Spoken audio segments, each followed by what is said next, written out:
Alright, good morning guys, and welcome to this week's vlog. This week we are in Switzerland. And our time in Switzerland already has not started off on the best. If you saw last week's vlog, then you kind of saw like the beginning of us kind of like getting here and everything.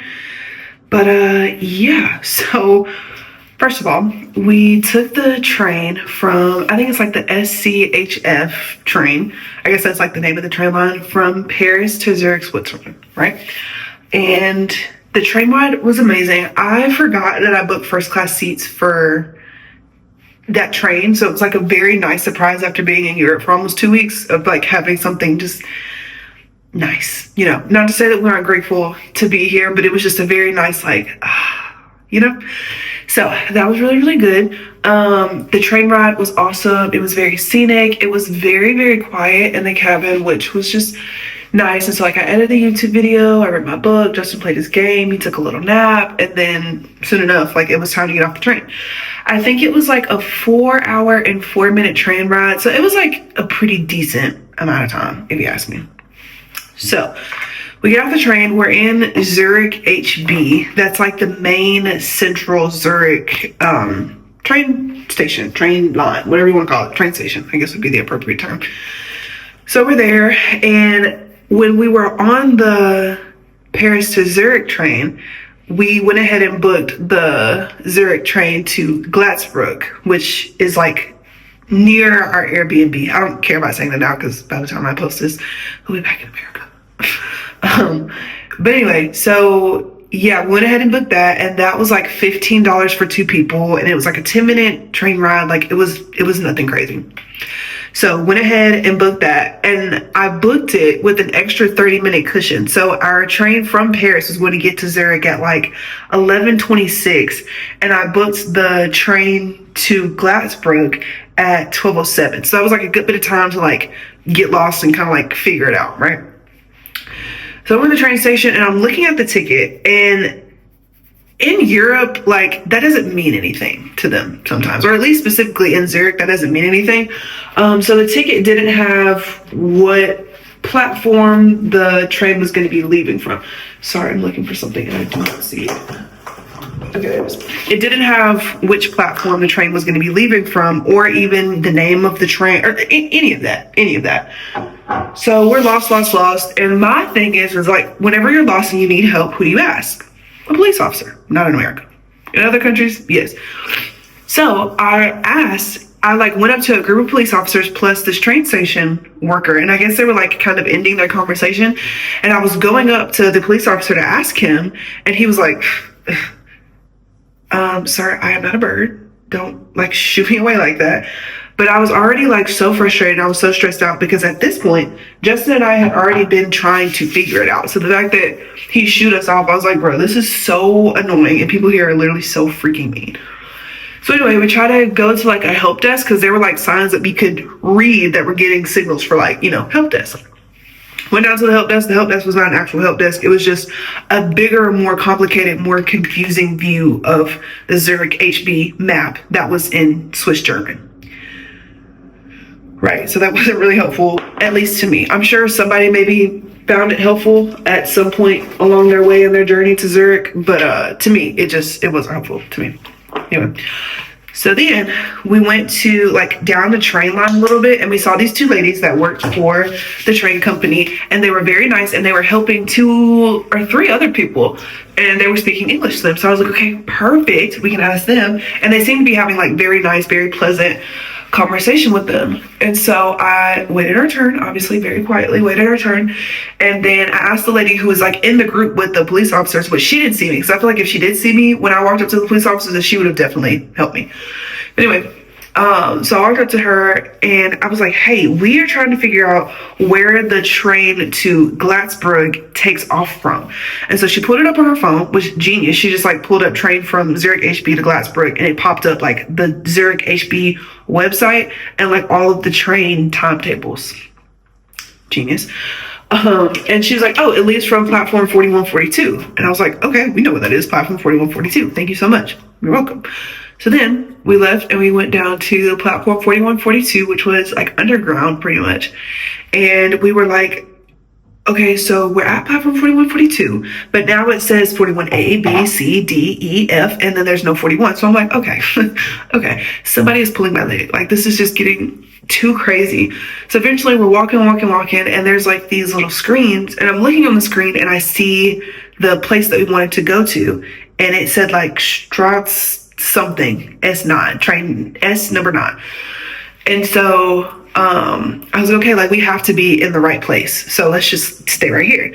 And so then the overhead announced, like there was a screen next to like the incoming train. So the screen announced a certain train, and then that train came up.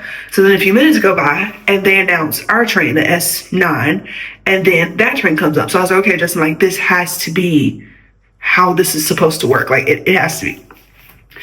So we get on the train, and it's like a maybe 10-minute train ride to where we're trying to go, and it drops us off, and it works seamlessly, and it was very, very nice. The only thing is that it was not yet time to check into our Airbnb, because by the time we got to our Airbnb, it was maybe like 12:40, 1 o'clock-ish, and he said that he was going to send the Airbnb instructions as soon as 1 o'clock, and then we can check in at 3 o'clock. And so the Airbnb that we're staying in right now is kind of, it's an apartment complex, but it kind of feels like more so like a hotel. Like I don't know. I don't really understand it. But anyway, so we get here, we sit outside for a little bit. He sends the check-in instructions. So we go inside and we go upstairs to the 7th floor, because on like the Airbnb thing, it says that there is like a seventh floor lounge and bar, whatever. So we're trying to walk into the lounge and bar. And of course, like we have our suitcases, I have my backpack, Justin has his duffel bag, and we're walking and like we're trying to go sit inside the lounge. Like, mind you, we're not being loud, we're not making a ruckus, like we're not doing anything crazy, right? And so there's a guy who's like trying to get through the door. So of course, like we're getting out of his way, as you do. And he was like, where are you going? And I was like, the lounge? I was like, our room isn't clean yet. And he was like, yeah, check-in is at 3. And I said, okay, right. And he was like, check-in is at 3. I said, okay, like I get it. So he was like, okay. And I was like, okay. Like, it was just very like around the circle. So anyway, we ended up sitting in the lounge, and it was almost as if like he didn't really want us to sit in the lounge. Like he wanted us to go back to wherever we came from, which at this point, gladly. He wanted us to go back to wherever we came from. I'm gonna turn just because I'm doing my lashes.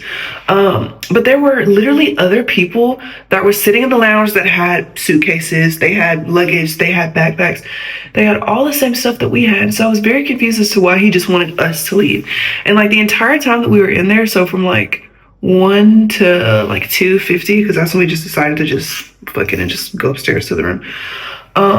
He was just like watching us, and it was just really annoying, and it was really awkward, especially since there were other people with much more luggage that were being super loud, talking super loud, playing videos on their phone really loud, and we were literally just sitting there, just existing. I think he didn't like us probably for one main reason. I'm not going to play the race card, but I think the main reason that he probably didn't like us is because we're American, and you know, I didn't ask for that. I didn't ask to be born in America. It's just something that happened to me. But am I rude to you because you're not American? No. Am I like most Americans that feel like Americans should just go everywhere and everybody just adapt to American customs? No. I'm being nice. I'm being respectful. I'm being quiet. I'm not talking too loud. I'm not playing loud videos on my phone like these other people that are in here. But like, we're the problem. I don't know. It was weird. But those people weren't American. They were French. So maybe because they were French, they got a pass. I don't know. Not the best experience. So then it was time to check into the Airbnb, and so we came upstairs and it was fun. We were like sitting on the bed, and then the door like slung open, and this lady came in and she was like, oh, sorry. And I was like, oh, we have to figure out how to lock this door immediately. So apparently it's a button that says do not press, but you do press it, and that's like how you lock the door. I don't know, whatever. And so at this point we're super hungry because we haven't eaten anything since Paris, which was hours and hours and hours ago. And so we were trying to figure out what we were going to eat for dinner that night. And so I found like the Swiss delivery service. It's called like Smooth or something. And they had Domino's, and they had stuffed crust pizza, which Justin thought was absolutely insane that Domino's has stuffed crust pizza, because I'm going to assume that it's not like that in America, because he said that if it was, he would order Domino's a lot more, which he doesn't. But anyway, so we ordered the Domino's, and I guess Domino's has like their own tracking system outside of the Smoot app. So like it doesn't tell you like how many minutes away the driver is or whatever. And so it said that it was supposed to be delivered at 4. Okay, we're looking and it's like 4:15. So we're like, what the heck? Let's just call Domino's. So we call Domino's. I am immediately met with the nastiest attitude ever. Like first he starts talking in Swiss German or whatever the fuck, I don't know. And I was like, hey, my name is Jay. And then he immediately switches to English. And he was like, how am I supposed to call you? How am I supposed to call you if I don't have your number? How am I supposed to call you if I don't ever know? And I was like, whoa. Whoa. I was like, I was just wondering what time the food was going to get here. Like, that's literally it. And he was like, your food is already at reception. It's already at reception. So I was like, what the fuck does that mean? So I was like, okay, maybe like the food is just like sitting outside or something. Like, I don't really know what's going on. So we look outside, there's like no food. So we go upstairs again to the 7th floor, unfortunately, because that's where the reception desk is. And it was the same people from earlier, the same man from earlier that was being rude and watching us and giving us nasty looks. And Justin talked to him this time. And Justin just has like naturally a very like loud, booming voice. And I guess they kind of took that as disrespectful. And so he was again rude and snarky. And he was like, because we asked, we were like, hey, like, did somebody leave food up here for us? And he was like, how would they even get up here? Like, they don't have a code. They can't get up here without a code. Okay, well, joke's on you, because you could literally walk into this apartment complex, condominium, whatever you want to call it, without a code and get all the way up to the 7th floor without a code. So, like, that's not true. I didn't say that, but I wanted to. But anyway, I'm ready to take my mini twist down, if you can't tell. Anyway, so yeah, so we were like, I was like, okay, fine. Like, that's what I figured, you know, don't worry about it, whatever. Like, I'm not going to sit here and have this stupid ass conversation with these people. So we go back downstairs and I was like, Justin, do you want to call them? Because if I call them, like, I'm going to lose my shit. And so he went outside and he called them. And as he's calling them, the delivery guy pulls up.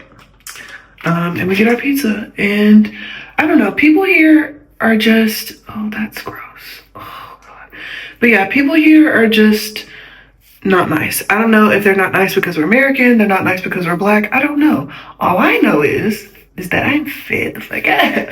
So for real, like, it's annoying. I understand not liking Americans. Hell, I don't like Americans, right? But I mean, like, if I'm being nice and you see that I'm like trying, I can't take on the fault of everything that you feel like Americans are doing wrong. I am just one singular person. I'm not the president. I'm not a political figure. I'm not a public spokesperson. Okay. I'm literally just one American woman. Like, I don't know what to tell you. And I'm also not Jesus. Like, I'm not going to carry the sins of all Americans on my back just because you have an axe that you want to grind with somebody. I don't give a fuck. And I just want to make that very, very, very, very clear. And I really wanted to just get at him for being so rude to us. But it's just like, you know what? Whatever. After today, I'm literally probably never going to see this man ever again. Praise the Lord above for that. And we're just going to move on. Like, I'm not going to make a scene. I'm not going to feed into what he already thinks Americans are. Because, sir, come down to the dirty South and have that same attitude and see where it gets you. Okay? Because people are crazy in the South. So you just so happen to walk up on somebody that is tired and docile and just sick of fighting at this point with European people. Which I will say, most European people that we have encountered, like in London and in France, nice people. Nice people. So I don't know what it is about. And it's not all Swiss people. I'm not going to like use that blanket statement and say, oh, all Swiss people are mean. Like, it's just the people that we have come into contact with have not been nice. And it's like the moment they figure out that we're American, it's just not nice. So, like yesterday, when he was like saying like, oh, check-in is at 3, check-in is at 3. And I said something, he was like, I don't understand. And I really want to say clearly and just walk away. But I didn't. Round of applause, ladies. Thank you. But it was just, just annoying. But at this point, I'm just sick of fighting. I'm not going to go back and forth with anybody. I'm just not. Like, he's just literally not worth me getting upset about. So I'm not going to get upset. I really don't think that Justin would let me get upset about it too much anyway. Right, Justin? Yeah. I figured you was listening. Anyway, so yeah, today, these are our last 24 hours in Europe. we have gotten the most out of our 10 days, but we're going to the Lindt Chocolate Factory today, and we're going to be making chocolate, and I'm going to be bringing y'all along with me. And we're also going to go shopping around like Old Town, which is like the very scenic, like beautiful part of Zurich. And then we're going to come home, we're going to go to sleep, and we're going to go to the airport in the morning.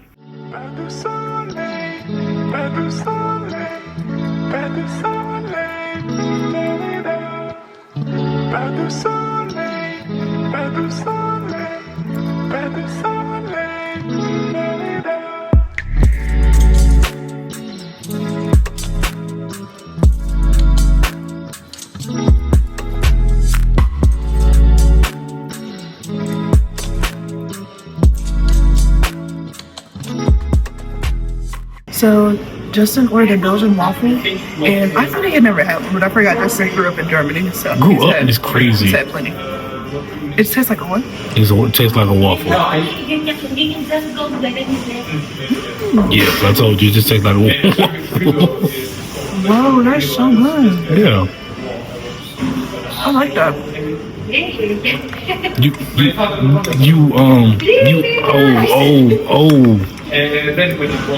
Hold on, you could just, hold on. You ain't even gotta. I know it's good. I want it back. Justin got some ice cream, and like I've been telling y'all, like the sweet food here is just like really nasty. And I was like, Justin, why didn't you just get cookies and cream? Because he always gets that. And he started like shaking his fork, tweaking out. He's like, they didn't have that. And now he's just eating it out of pity. Good morning. So as I'm sure you may have realized, I did not show you any clips of the Lindt Chocolate Factory and us going to the chocolate making class yesterday. And that is for a good reason. So here's kind of how our day went yesterday. We took the train from Glatzbrugg to Zurich HB, which is like the central Zurich train station. Like from there, you can literally get anywhere. And so right outside of the train station, like maybe a 10-15-minute walk is Old Town. And Old Town is like where all the beautiful, like Swedish, like school book villages are. Like they're so beautiful. And so I was like, hey Justin, like let's just go to Old Town, let's just kind of walk around, let's get some souvenirs, let's just kind of see what they have. So it's like, okay, cool. So we walk around Old Town, it's gorgeous. So we're taking pictures, we're going to souvenir shops, and then there was a Starbucks. And I was like, Justin, do you want like a warm drink or something? Because Starbucks in Europe has been the only place that has had good food and good drinks consistently. And so Justin got a Belgian waffle, and I got this like red velvet muffin, whatever, and it was disgusting. The Belgian waffle was delicious. I never had one. He said that he had one in Germany. Of course he has.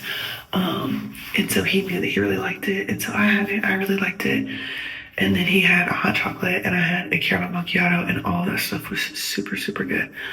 And so we stayed in there for a little while, and then we decided that we were gonna go to a souvenir shop. So we went to a souvenir shop, and we got like 2 little magnets, and that was it. And then we headed back to the train station. We were gonna take the train from Zurich HB to Kielzbrugg. I think that's how you say it. And it was supposed to be like a quick, I think the ride was like 11 minutes, like a quick 11-minute train ride. So we go down to the platform that it's supposed to be leaving from. We find it, we go down there, and we're waiting for the train. The train gets there, it's a little bit early than what it's supposed to be. It's actually a lot earlier than what it's supposed to be, but I was like, oh, like, you know, maybe it takes off at 4:07, and that's why I got here at 4:50 something. It's like, whatever. So we're looking at the train, and it's like, it's labeled, but it's not labeled. And so we were like, yeah, like this is the train, whatever. And so we get on the train, and Justin like gets into the number 1 cabin, and it's like really nice. It's really luxe, like nobody's fighting for seats. And I was like, this feels wrong. And my mind was just telling me like, this feels wrong. This is not right. This is not right. This is not right. Like I could not even relax because I kept telling myself, I was like, this isn't right. And in Germany, not in Germany, more getting ahead of myself. In Europe, like whenever you get on public transportation or like even any kind of transportation, like nobody is checking your ticket. There's no security, there's no TSA, there's no bag check, there's no nothing. So we're sitting there, and about 30 minutes into the train ride, of this 50-minute train ride that we had no idea about, the ticket person comes around, and I'm telling Justin right before this, I was like, I think we got on the wrong train, and I think we're going closer to Germany than our 10-minute train that was supposed to be going to Kielzbrugg. And he was like, all that. And I was like, yeah, the fuck is right. And I was like, I just don't like traveling this far. Number one, without the correct ticket. Number two, without a passport. Not good. Okay, not good. And as soon as those words left my mouth, well, I texted to him. But as soon as that text left my phone and hit his and he read it, the train conductors come by and I'm like, oh, we're so fucked.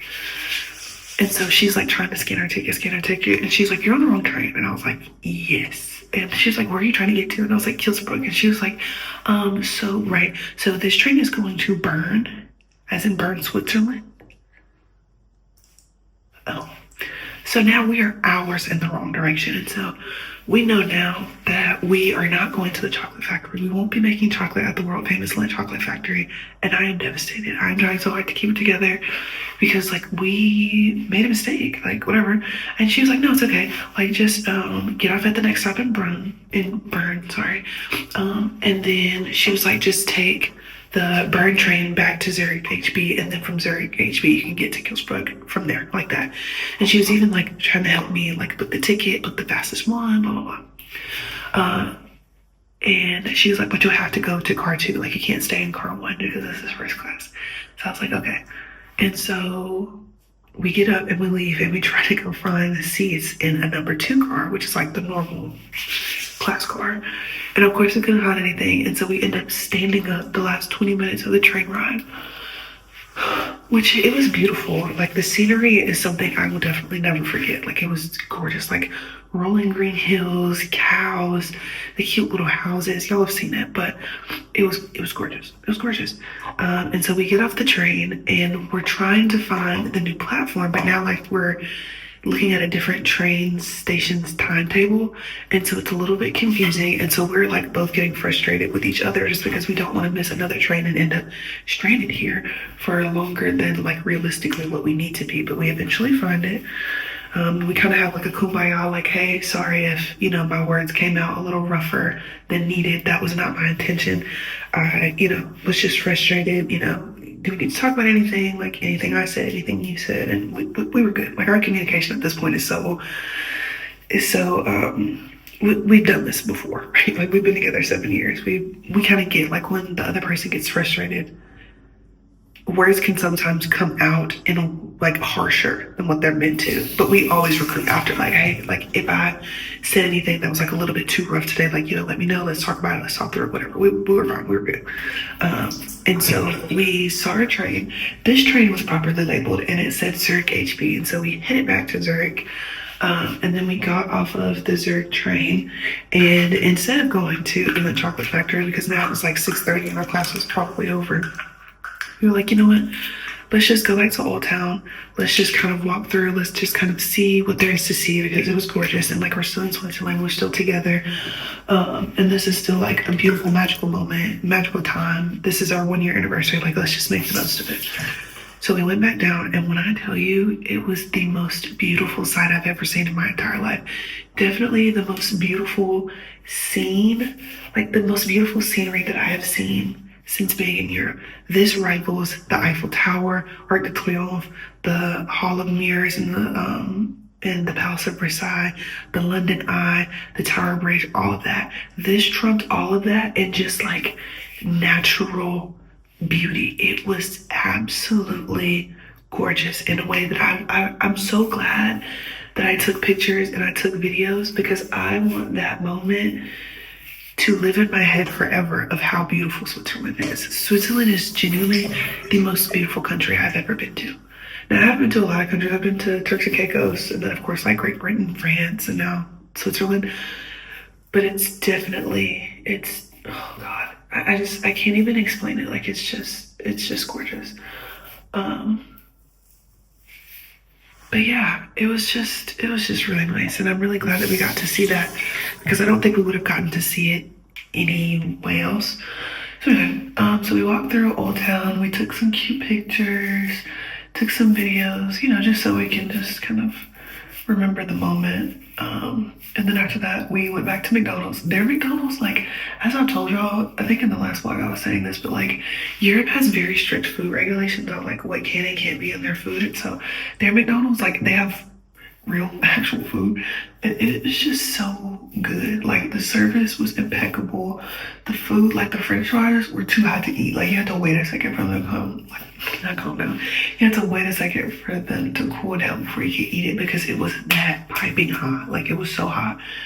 And it was just good. And it was just like overall Europe has been such a good experience. And I'm so glad that we were able to come and like see this and experience this because this is so like once in a lifetime. Like money comes and goes, but like being able to travel like this is always going to be something that I will be willing to, you know, like save up for. Like it's so worth it. It's so worth it. And to be able to have this many days off work with no penalty. Like I use 3 days of PTO and I go back to work this week. I think I have 2 days at home to kind of like get myself together and then I go back to work and it's perfect.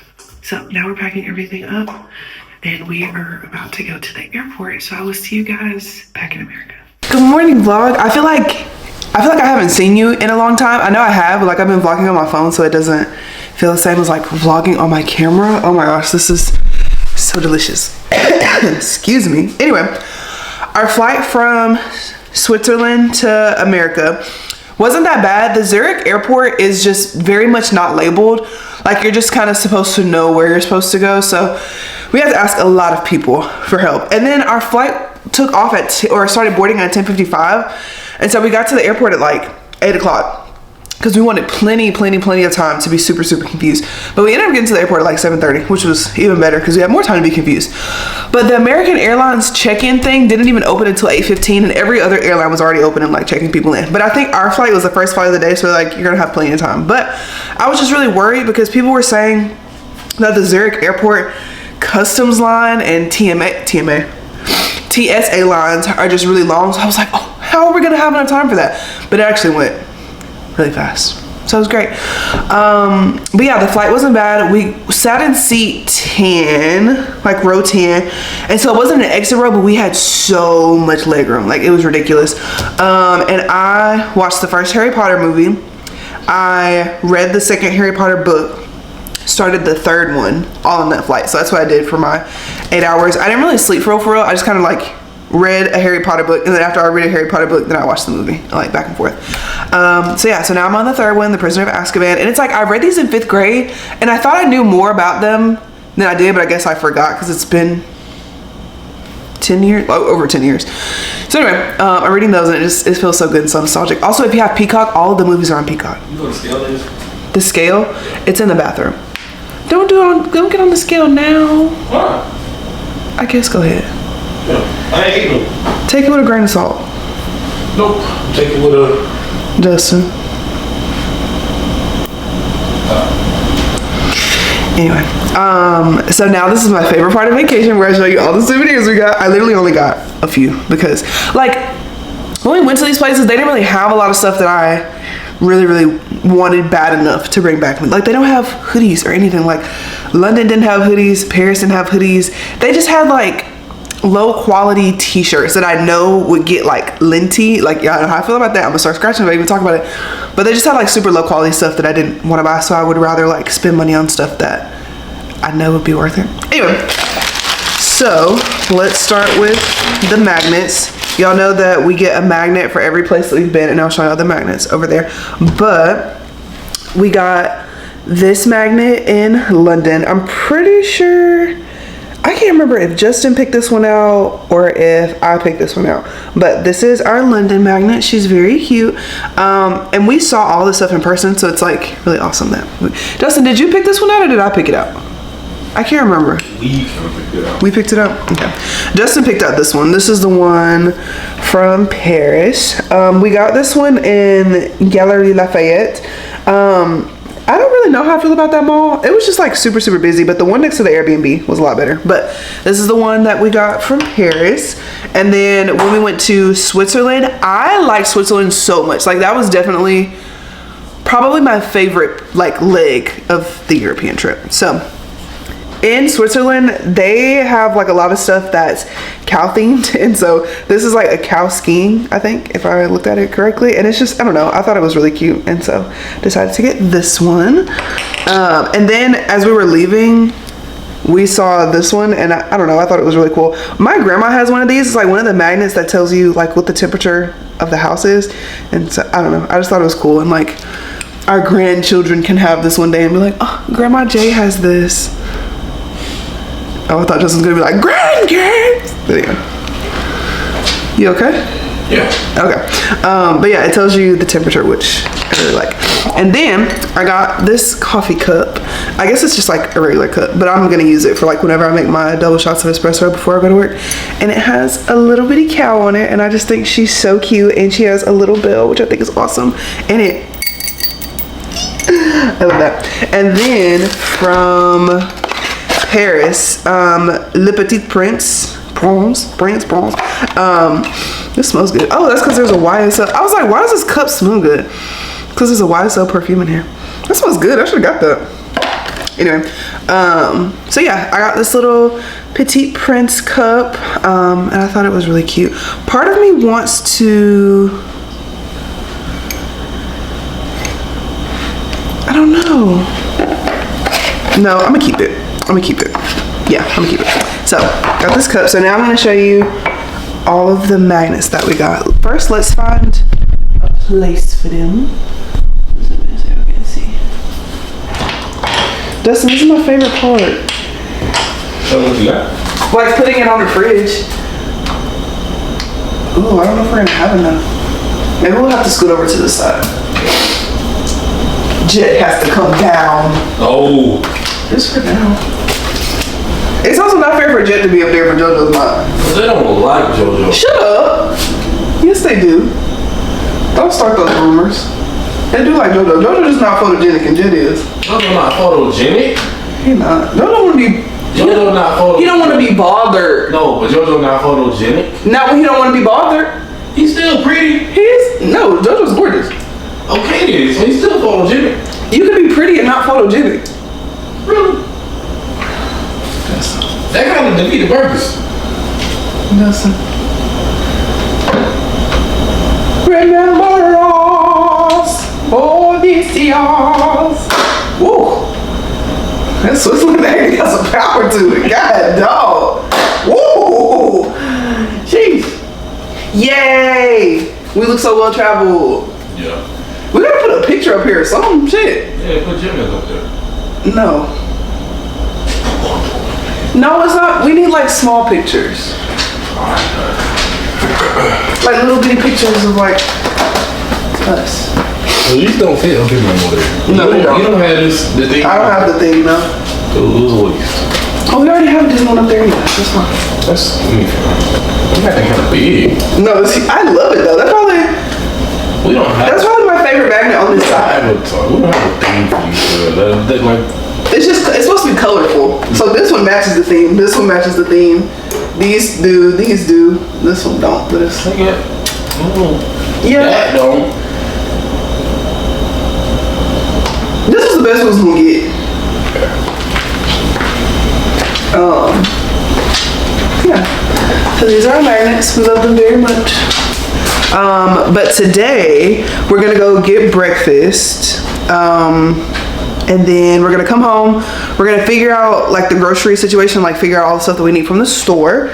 And then I'm going to Orange Theory at 3. Justin's going kickboxing at 6. We're gonna go pick up the boys at 5. And then I'm going over to my friend's house to meet her baby at 6:45. So we got a lot to do today. Y'all, our neighbors think they're better than us because they've already decorated for Halloween. And they're right, they are better than us because we haven't decorated for Halloween at all. Look at this. What? Like, we have to compete with that. We have to compete with that. So we bought a whole bunch of Halloween decoration stuff. The HOA says that we're not allowed to put anything on the grass, but I guess the bushes are fair game. So we're gonna decorate like this part, and then obviously our front porch, and put like stuff all around here, on the garage, and then like maybe on the top. Justin, what do you think about this? The revolution will be televised. Y'all, we're in the Halloween store and I'm overstimulated as fuck. Why is it so loud? What the fuck? I want that. We need this. Okay, so when they did house inspection, they came and changed our filter. This was maybe like in June that they changed it. They were like, oh, you get 1 free filter a year, whatever. Okay, keep in mind we have 2 dogs.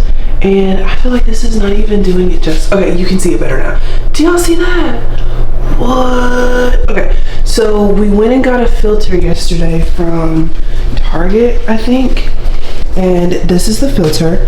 We are unsure if it is the correct size. Justin said it was. Hey man, whatever. It looks to be about the right size. So I've never installed a filter before. I probably shouldn't be the one installing the filter because I would have a sneeze attack, but it is what it is, and a girl gotta get the job done. And Justin's getting his hair cut right now, so I'm just go ahead and try to do it. I feel like it shouldn't be super hard, but let's see. So again, to reiterate, I have never done anything like this before. Probably should wait until Justin gets home, but I'm not going to do that. Okay, first step, let's take down the first filter. When they came to do it, like the house people came to do it, it only took them like 2 seconds. Ooh, I need to back up. I need to back up.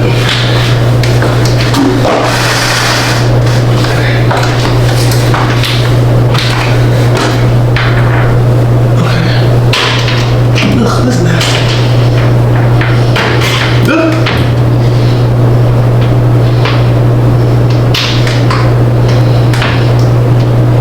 Why it's not coming down? Okay. It's touching me. Oh, fuck. Ew. The fuck? Okay.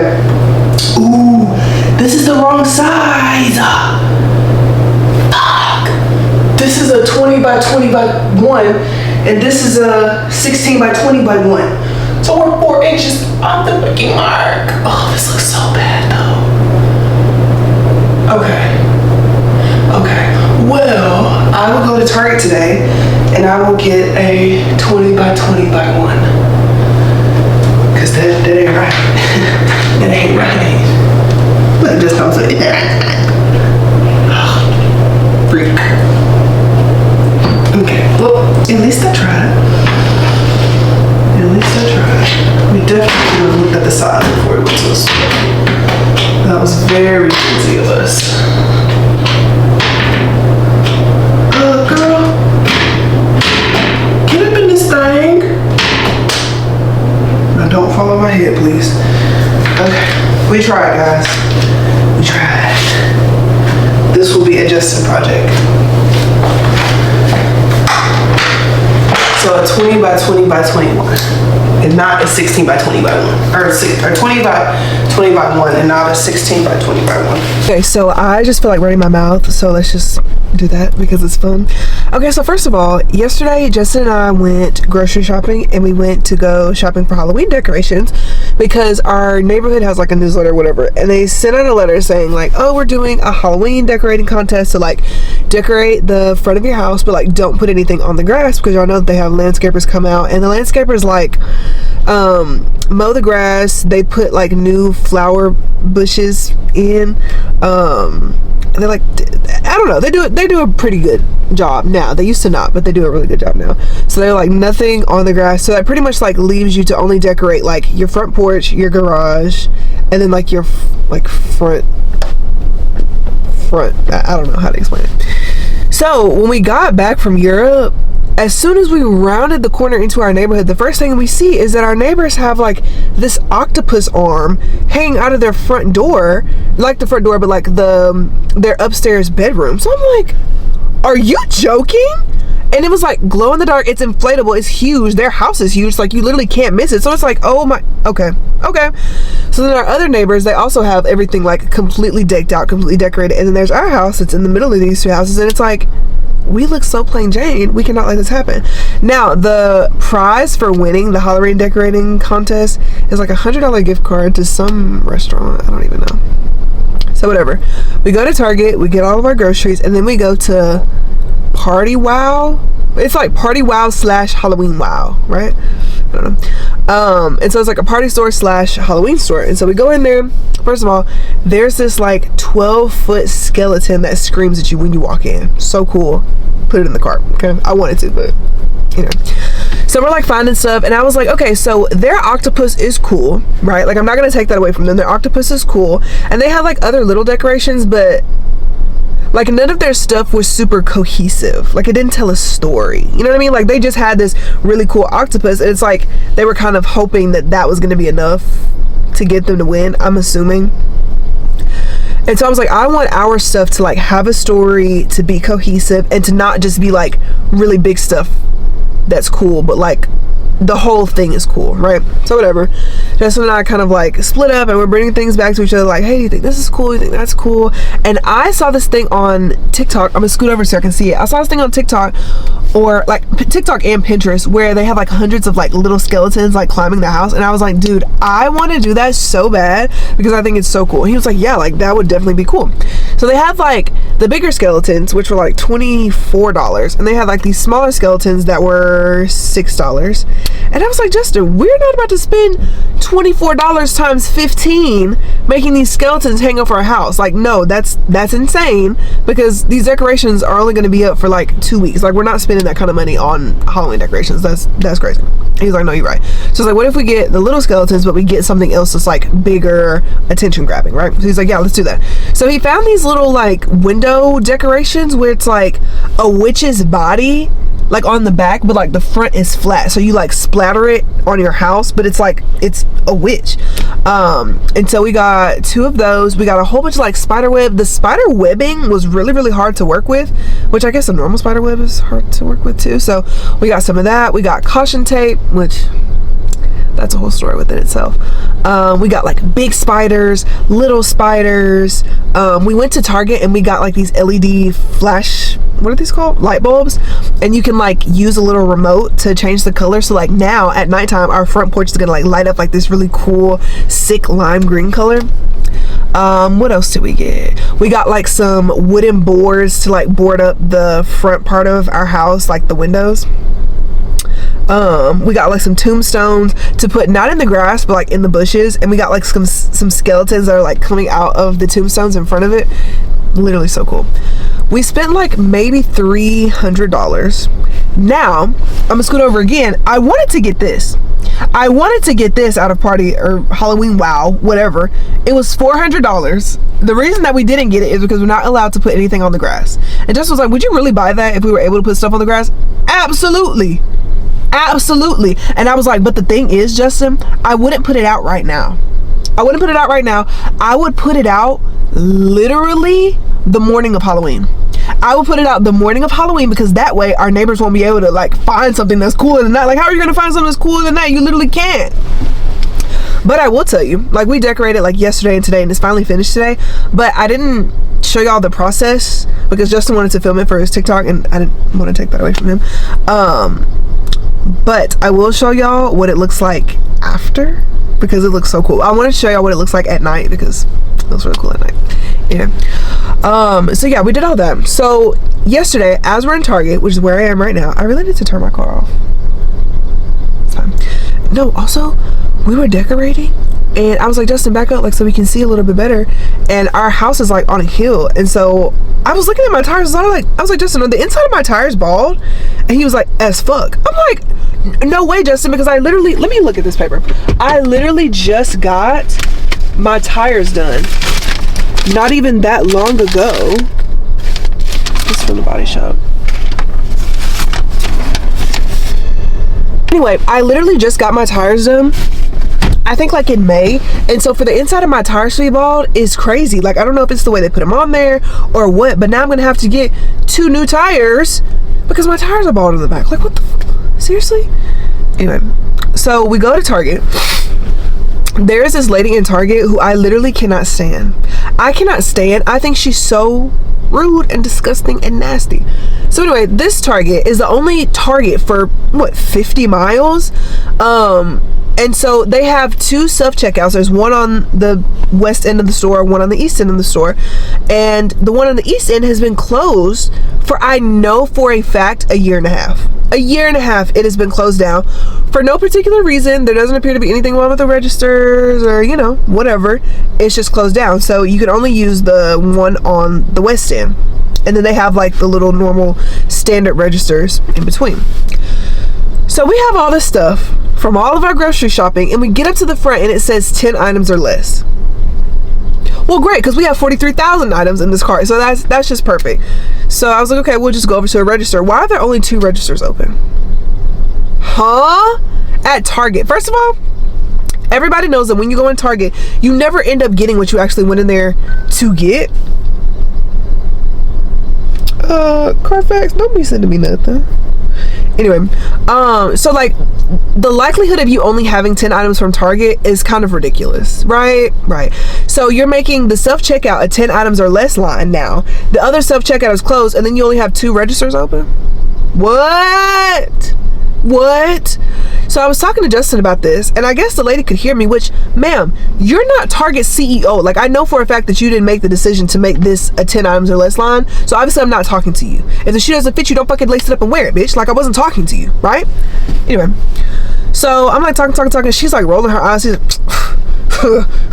ma'am, do you have something to say? Like, I'm so confrontational. I will call you out in front of God and everybody in this line. Don't play. And I said, Justin, does she have a problem? And he was like, baby, just I was like, oh, okay. It just seemed like she had a problem. It seemed like she had something to say to me, but I guess not, because if she wanted to say something to me, she would have. So since she's not, I guess she doesn't have anything to say. Best. And she was, as we walked away, thank you, nothing else to say, nothing you could do. Like, she's so fucking mean. You're, girl, you're mean every single day of the year. Take the day off. You have earned it. Take the day off. So anyway, after that, we go to the Halloween store and we go home, we decorate, and I was like, you know, we really need some caution tape. Like, caution tape would just like really put this all together. So we go back to the Halloween Wow, or Now, or whatever the fuck it's called. They didn't have it. They were all sold out. So then we went to Party City because it said that Party City had it in stock. Okay, perfect. And it was like $1 or something. So we go over to Party City, and I'm looking, because I'm going to look before I ask for help. So I'm looking down all the aisles. I even look in the boys' birthday party section aisle, which they have it separated by boys and girls, which I think is weird. Because, you know, like, a lot of people do, like, tractor, truck, excavator themed stuff for their kids' birthday party. So I was like, I know there's caution tape over there. They didn't have that. So I was looking back in the Halloween section. I did 2 full laps, in-depth laps around the store before I ever asked for help. And I didn't see the caution tape. So I go up to the front desk, and there's 2 high school girls there.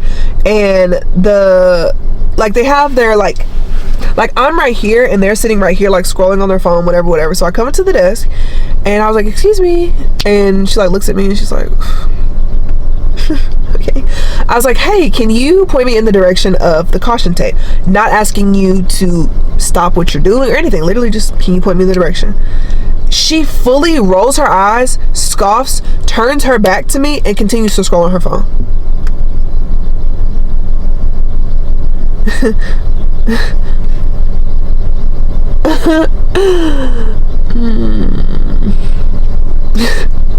Okay, so in the next scene, when I jump across this desk, don't play, bro, literally don't play. So anyway, I was like, right, so the caution tape, is it this way, is it that way? And she's like, oh my god.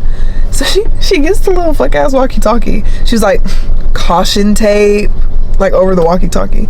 So a nice girl comes over, and she's like, oh, caution tape, like, it's in the first aisle. And I was like, okay, thank you so much. So I go to the first aisle. I still don't see it. So I go back up to the front desk, and I was like, hey, I didn't see the caution tape in that aisle. Is there another aisle that it may be on? And she was like, well, obviously, if it's not in that aisle, that means that we don't have any. Obviously, I don't work at fucking Party City overnight stock. How would I know that you don't have any?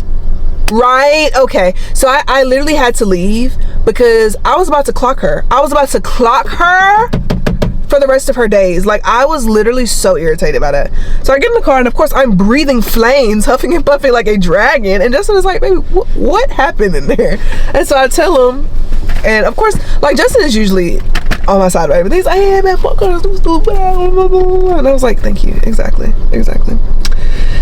So yeah, also we went to this other place like right before we went to Party City, and I'm not gonna say where we went because I really do love this business. I really do love this establishment and the services they offer. They make our life so easy.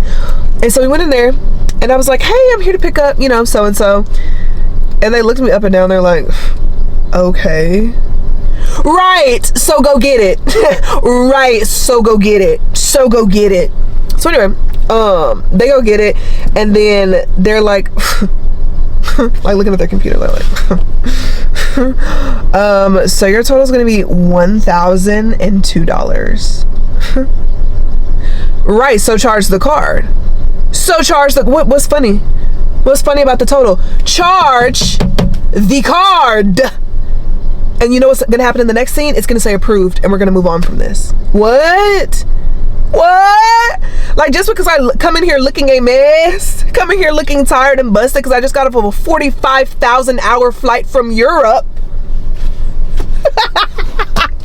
No, but for real, like, just because I don't look like we have $1,000 in our account. Charge the card, babe. Charge it with confidence. Okay, that card is never declined. Don't play. Don't play. Your total is gonna be $1,002. Right, so charge the card. What are we talking about? That wasn't your line, babe. Okay, finish. What? Bruh, literally, she had me so fucking mad. And then Justin always knows when I'm about to pop off and absolutely lose my shit. He knows, because he'll just instantly start to like, okay, I'm just gonna get a little bit closer to you and just like remind you that I'm here. I'm just reminding you that I'm sitting right here. Cause bro, I was about to lose my mind on her. Anyway. So y'all saw me try to change the filter. This filter was incorrect, so now we're at Target and we're gonna go get a 20 by 20 by 1 instead of a 16 by 20 by 1 because this is incorrect. And yeah, also our neighbors saw that we started decorating our house, so they started adding more decorations to their house, but like their decorations again are not cohesive and don't make any sense. Like, just stick to your guns, stick to what you know. Anyway, my chest hurts like on the inside. Like, my Apple Watch literally just told me I'm talking too loud. That's crazy.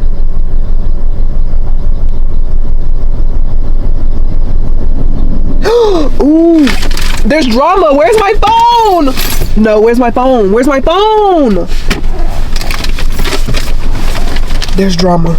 I love when my friends send screenshots of text messages, especially. Okay. Ooh, I cannot wait to read this.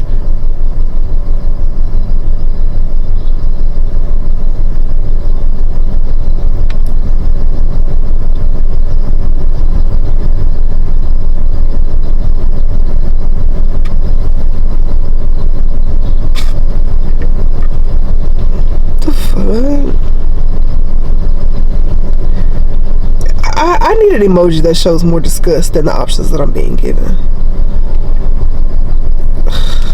Girl, anyway. So yeah, we're going back to Orange Theory today. I haven't been to Orange Theory since September the 10th, so I'm definitely expecting this class to kick my butt. It's gonna be okay. We're gonna have a great time. I don't think I need to buy anything from Target today, right? I need to go to Publix more than I need to go to Target, but I don't feel like going to Publix right now. But okay, let's go get a new air filter. I feel like I'm still catching my breath, but Orange Theory was so hard today. So hard. I haven't been in a month, and I feel like I was getting my ass kicked. Bro, first of all, today was a 1 mile benchmark. Had I known that, I would have skipped it. Like, oh, my chest hurts so bad. Well, let's see how many. Oh, she scared me. She scared me. Lord, and it's my turn to cook dinner tonight. Don't play with me right now, bro. Justin cooked breakfast this morning. When I tell you it was so freaking good, it was delicious. 571 calories and 30 splat points. But I finished my 1 mile before the cutoff time, so that's really all that I care about. I'm like a slow runner. Like, I can run for a long period of time, but I'm just slow. Anyway, I think I need to go to Texas Roadhouse and get some rolls because we're having pasta tonight. But I'm probably just gonna sit in the car just like this for a hot second until my heart rate goes down. Let's see what my heart rate is right now. 4 billion, I'm sure.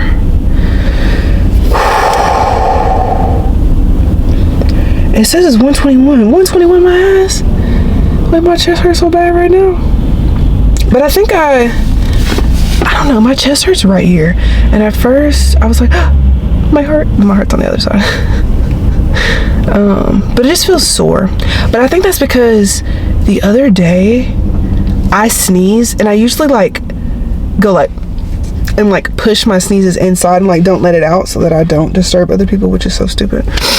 And it hurt so bad when I did that I think I like bruised something or like pulled a muscle. Are you about to hit me? No. I probably just pulled a muscle, but it hurt, girly. It hurt. Anyway, let's go to Texas Roadhouse, get some rolls, and let's go home and make dinner. I just want to go to sleep. Somebody just hit my car.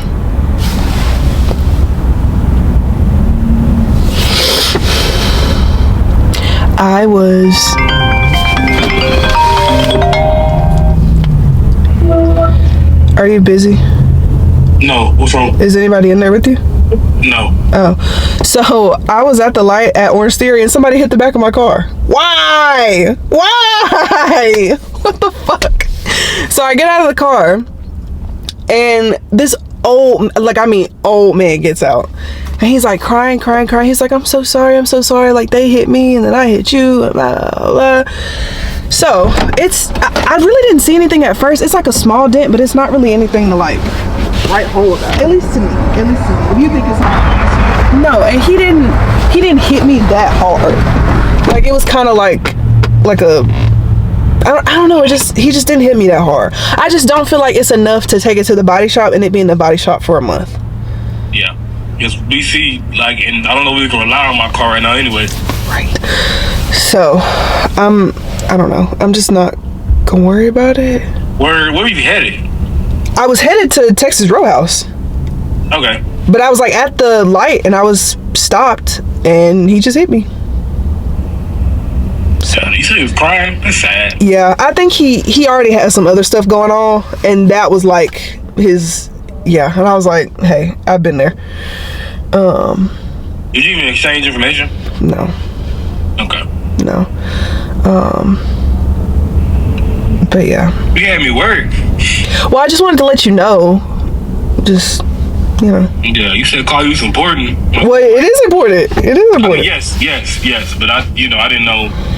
I was thinking you was at home somewhere with JoJo or Jed. I didn't know nothing. No, they're fine. They're fine. But yeah, I just wanted to let you know that happened. Have you been back home? No, I haven't, not yet. Okay. Yeah.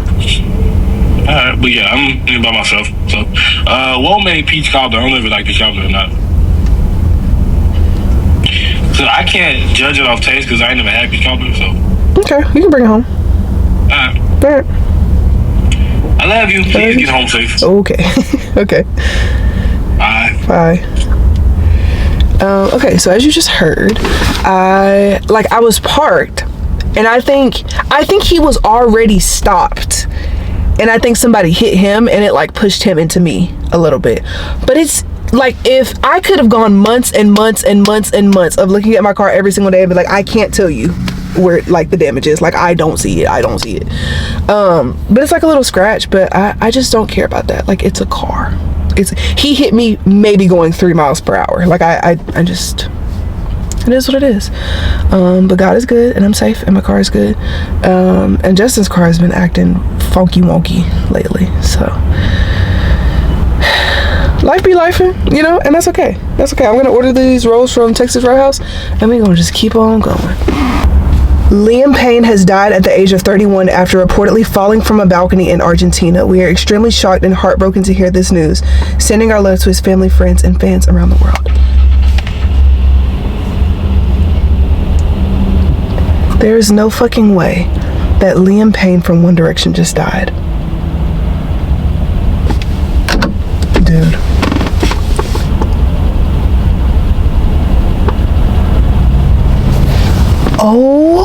my God. This is, no, this is such a joke. This is such a joke.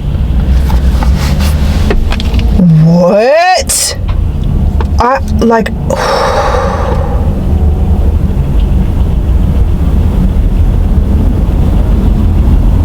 Okay, so I understand that like a few months ago, everybody was on the Liam Payne hate train because, you know, he was saying crazy stuff and whatever. It still hurts to think of like middle school me and how much I loved One Direction, and the fact that one of the members of One Direction is dead, no longer on this earth.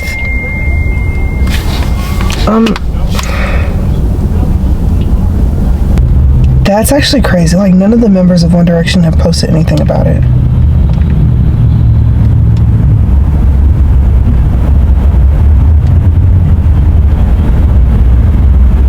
The last time he posted was May 29th, and it was saying rest in peace to somebody else. What?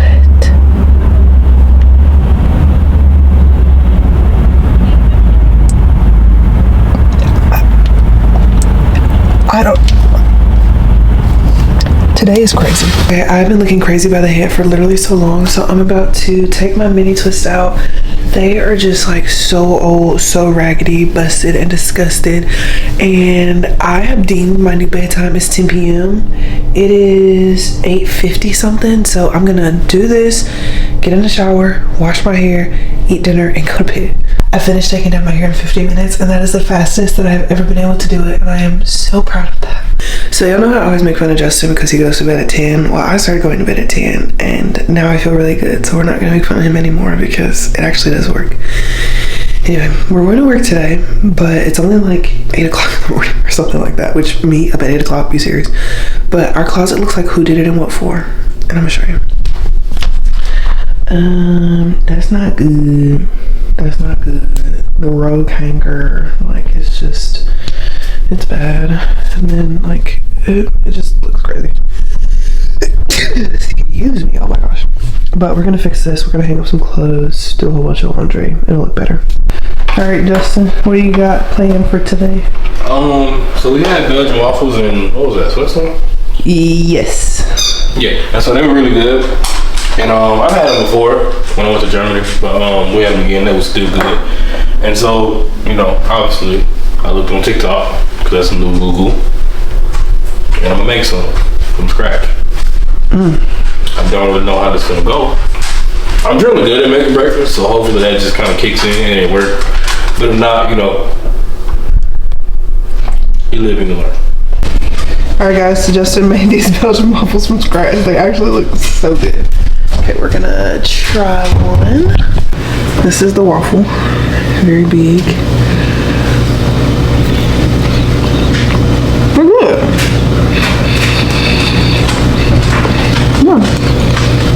Yeah, it just feels decent, but I should have had a little more sugar. Yeah, I was gonna say maybe just like more granulated sugar, but it's good though. I know the last one, this one has the most granulated sugar in it because I had them on the mix. Okay, Dusty.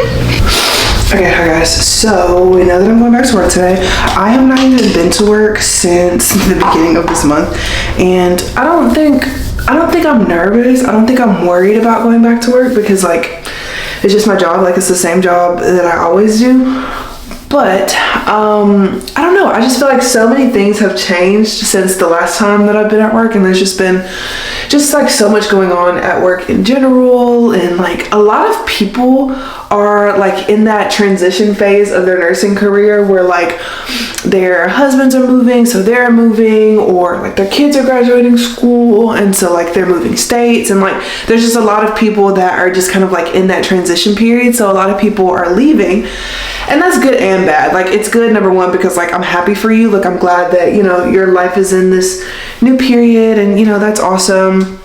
It's not so good because that means that night shift is understaffed, which I feel like night shift has always been understaffed. Like even on the times where we have supposedly been fully staffed, it has never felt like it.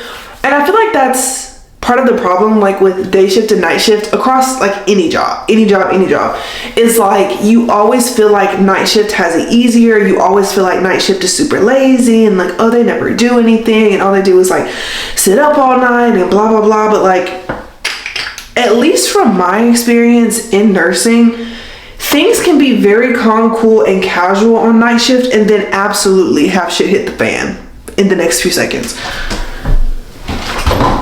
And I feel like people that don't work nights don't get that, because it just doesn't make sense to them that things happen when people are sleeping. But it's just, I don't know. To me, it's common sense, but to other people, I guess not. Or anyway, so yeah, the only like, well, I guess not the only thing, but another good thing is that I will finally move up in scheduling groups since so many people above me are leaving. And that just means like, we put in our self-schedules, so like the days that we want to work based off of seniority. So like the nurses that have been there since I was in the first grade, obviously they're going to be the people that are putting in their shift first, and like pretty much whatever days they put down on self-scheduling, like those are the days that they're going to get.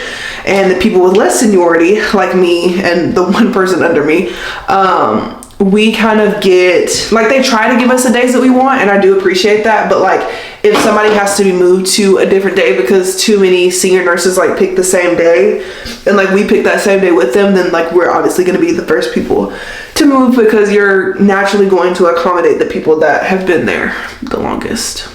So it is what it is. I just thought I was recording on my phone, but I wasn't. It's fine. Anyway, but yeah, I don't know. It's just been a lot of crazy stuff that's happened at work, and I appreciate my friends for kind of like giving me the rundown before I got there, so I'm not like, oh hey, what's up guys, you know. So it's fine. But like, as far as like doing my job, I don't feel like I'm that rusty. Like, I was only gone for like 2 weeks, so hopefully I'm not super rusty like that, but we'll see. It's fine. If not, my friends work tonight, so I know that they will kind of help me and fill in the gaps where I need them to. As you can see, I'm looking absolutely horrendous by the head. Like, I don't have any conditioner or anything in my hair. My hair is just as it is right now, so. But that's okay. We're gonna do my curly hair routine really quick, and hopefully it turns out good. Right now it's 5:34.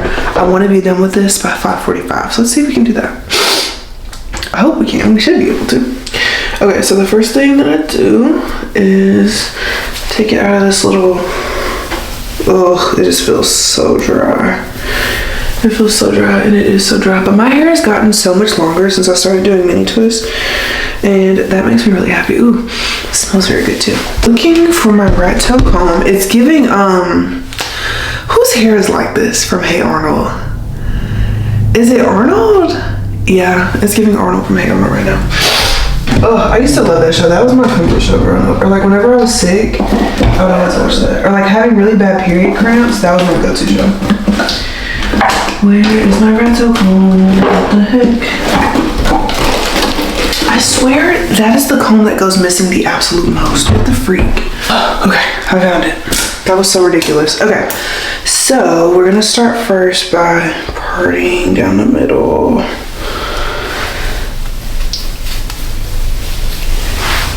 Perfect. I'm kidding. Trying to make sure that it lines up right so it doesn't look stupid. I know some people put like gel or whatever to like help them part better. Oh, I hate the feeling of hair on my face. Okay, anyway, to help them part better, I don't necessarily do that. But oh my gosh, y'all, in middle school, like when I was in 6th grade, that's when my mom finally stopped doing my hair. Bro, let me tell you this. This is like so many side quests and side stories. Okay, before we get to that, literally, this is the gel that I'm using. It's a wet line extreme. I get it from Target. It literally used to be $2. I don't know who got on the internet and blabbed about it. Probably me. But now it's $8. What the heck? Not saying that I'm like so hotty-totty that I'm the reason that it's $8, but like, what the heck? It used to be $2 for this whole thing. It's huge. Anyway, I'm giving Founding Fava. It's giving Founding Fava. I actually like that. Y'all fucking with the founding father look? Or what? Or what? Yeah. What was I gonna say? Okay, so when I was in the 6th grade, that was when my mom finally said that she was gonna stop doing my hair and she's gonna let me do my hair by myself. So that means from birth until 5th grade, my mom was doing my hair. Now in 5th grade, that was kind of when I started to like boys, and I was like, okay, him cute. So whatever, I started liking this boy, which present day, this boy is horrible, and he is like, he hates women. Like, I'm not even kidding. Like, he hates women. He is married, but he hates women. Like, severely hates women. And I have a theory about men who severely hate women, but I'm gonna keep that to myself. Anyway, I would love to have another one of those little clips that I just put up. That would really be wonderful. If I could find just one more. Just one. Just one, please. You know what? When you don't have one, what do? You pivot. So I'm just gonna use a ponytail holder for this one. Perf. Okay, so anyway, so I like this boy in the 5th grade, and he was a white guy, and at the time he was like very nice, very sweet, very kind. He was really funny, and that's just always been a thing with me. Like, I love people that can make me absolutely belly laugh. Like, that is so important to me. So whatever, I liked him. He had like this other girl, which this is a common theme in my life. We ended up becoming like really good friends like later on down the line, but this specific girl, I went to elementary school, middle school, and high school with her. I feel like if she would have gone to college, we would have gone to the same college too. But anyway, all of the boys that I liked always ended up liking her, and she always had, ooh, what was his name? I just thought of one of the boys from my 4th grade class. He was a short king, and his name was his name Zach? I'm pretty sure his name was Zach. I wonder how he's doing. Anyway, all of the boys that I liked always ended up liking her and like pining after her. And she was such a sweet girl, like nothing against her. But it's just like, dang, I couldn't have Nan. So anyway, in the 5th grade, after dealing with this for a year, because I liked Zach in 4th grade. I liked Zach, and I also liked Jesse in 4th grade. I liked Jesse in kindergarten, which is crazy. But Jesse and I also ended up being really good friends. Anyway, see how we're getting so off topic? Anyway, so I started doing my hair like her because I was like, maybe that'll help. But again, my mom was like one of those black moms that's like, I don't know if anybody else had to deal with this, but my mom would tell me that like a little girl wearing her hair down is like grown, like that she's trying to be grown, that she's trying to be fast, like wearing her hair down. And my hair when I was younger was super long. Like I'm not trying to be one of those people that's like, oh, my mom didn't burn my hair, then you know, but like genuinely, like my hair was very long and it was very thick, which I completely destroyed that when I got to 6th grade. But anyway, and so my mom would do my hair in the morning, and then I would get to school and I would go to the bathroom and I would take it down. No comb, no brush, not nan rubber band, no nothing. Looking like an absolute fool.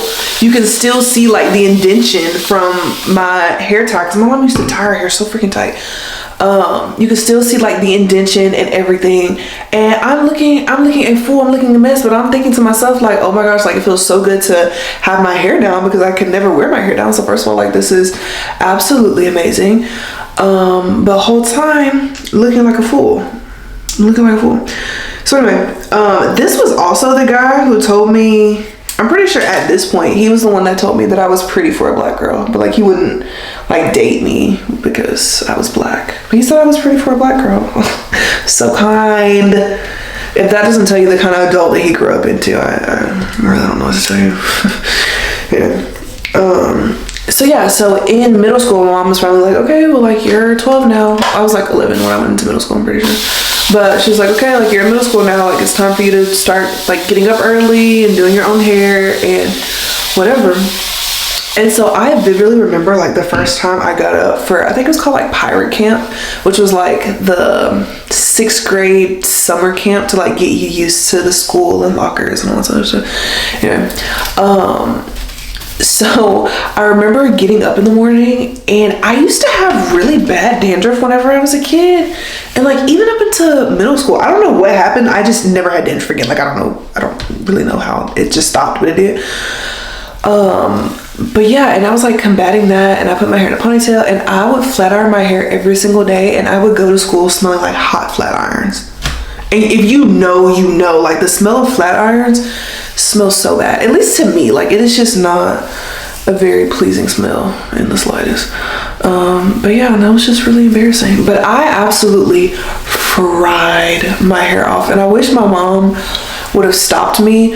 But I went to school, like my school population was like pretty mixed, but like I had a I had an all white friend group, and so like naturally I would try to like assimilate and be like them and like do my hair the way that they did their hair and whatever, and it was just not really good for my hair, and it had detrimental effects. So yeah, but my mom used to get me like blowouts, but it was like one of the blowouts where like it was so slaylicious when it was straight, and then at the very end the stylist would bump the ends. You just be like, fuck dude, it was so good until you did that, and then I would walk out of there with a bowl cut looking like Ned from Ned's Declassified. It was just so stupid, or whatever.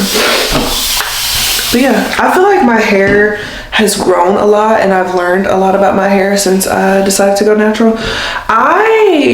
I'm pretty sure I asked for permission to stop perming my hair because I was a senior in high school. I'm like a junior, and I was telling my mom, I was like, Mom, like you perm my hair, and like I appreciate the fact that you do that, but like in college, I'm not gonna be doing this. I'm not gonna be doing no relaxer on my hair in my college dorm. Like I don't have time for that. I don't have the want or the desire to do that. So can I just like stop getting perms and just like transition to my natural curly hair? And she was like, girl, whatever. So my junior year, that summer, I started transitioning, like growing my hair out. So I would do like flexi rod sets or like the little perm rods, and I would like braid my hair. Like I would literally part my hair down the middle, and I would get some gel and some edge control, and let me tell you something, the slickest braid you have ever seen in your entire life. Like I don't know how I got so good at braiding, but I did, and I just kept my hair in 2 braids, and it helped. I think I ended up cutting my hair in February. I think February 3rd of 2017? Had to be, yeah. February 3rd of 2017, I ended up cutting my hair. I called my grandma, my nanny, I was my dad's mom, whatever. I ended up calling my nanny, and I was like, hey, like, will you come and cut the straight pieces off of my hair? And she was like, yeah, for sure. So she literally came over so fast, and we were in the bathroom, and she cut my hair for me, and it was awesome. And my sister, I'm pretty sure my sister told me I looked ugly, which, valid. Justin is sending me TikToks, he's so crazy. But yeah, my sister told me I looked ugly. My mom told me she was like unsure about like how it was gonna look. My dad told me, he was like, it looks good. And I was like, oh, okay, thanks. Because you know dads be the first people to be like, your hair looks horrible, like when are you gonna do something to your hair? At least black dads anyway. But anyway, what time is this? I keep a good time check. So yeah, so that's kind of how I started my natural hair journey. I would get silk presses whenever it was cold, and that's still how I am to this day. But I remember my first silk press after I transitioned to like just having naturally curly hair.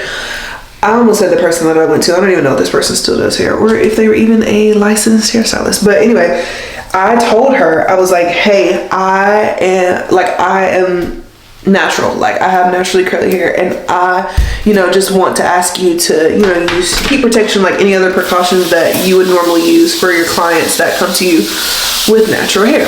Now mind you, I feel like this is before a lot of people started to wear their natural curly hair. Like it was on that cusp. Like it wasn't like I invented it. Like I know for a fact that I didn't invent it, but like I don't know, just like not many people, at least that I grew up with, that I saw, had naturally curly hair. So anyway, she does my silk press, And then I go home and I wash it like a week later or whatever. I don't remember how long I kept it in because it was for like military ball or something like that. And I had heat damage. And so I didn't have to start all the way over, but I had to start over some. So that was like really, really frustrating. And so I was like, okay, well, no more silk presses because obviously people don't know what they're doing. So I didn't get silk presses for a long time up until I met Dorcas. And when I lived in Mobile, like she was like literally the only person that I trusted to do my hair because she did such a great freaking job. So I got silk presses, and then when I got to college, I would still go to Dorcas, but then I saw somebody get a curly cut, and this was like in 2020, yeah. So I was like, yeah, I'm gonna start the year off right, you know what I'm saying? I'm gonna get a curly cut. And so I went to this white lady in Mobile, and she had really good reviews, and I saw that she did black people's hair, so I was like, and it looked good. And so I went to her, and the first haircut she did for me, she was like, oh, we gotta cut so much off. Which, like, realistically, this is what my hair looked like before my appointment. And as you can see, like, it was just weird, like the way that my hair was going. And I thought it was just because like my hair just had different textures or something, but I think it was just heat damage. I think it was just a really bad case of heat damage, but like it was still curling, which I don't know, it was just weird. Anyway, and so she was like, we're gonna have to cut this, like all this heat damage, split ends, like we're gonna have to cut all that off, but like it's gonna look better and it's gonna look fuller. And so she did my first curly cut, and when I tell you something, my hair was so short. That was the shortest my hair had ever been. And she was like, you need to come back in like so and so months or whatever. And so I ended up growing my hair out for a while. That happened like at the beginning of the year. And then I think towards the end of the year, like November, because I had a silk press for my birthday that year. So in November, I got a silk press, but I remember telling her like, I was like, don't cut it because I'm gonna get a curly cut after this. So she was like, okay. So I ended up having a silk press with split ends like an idiot. It looked so stupid, but whatever.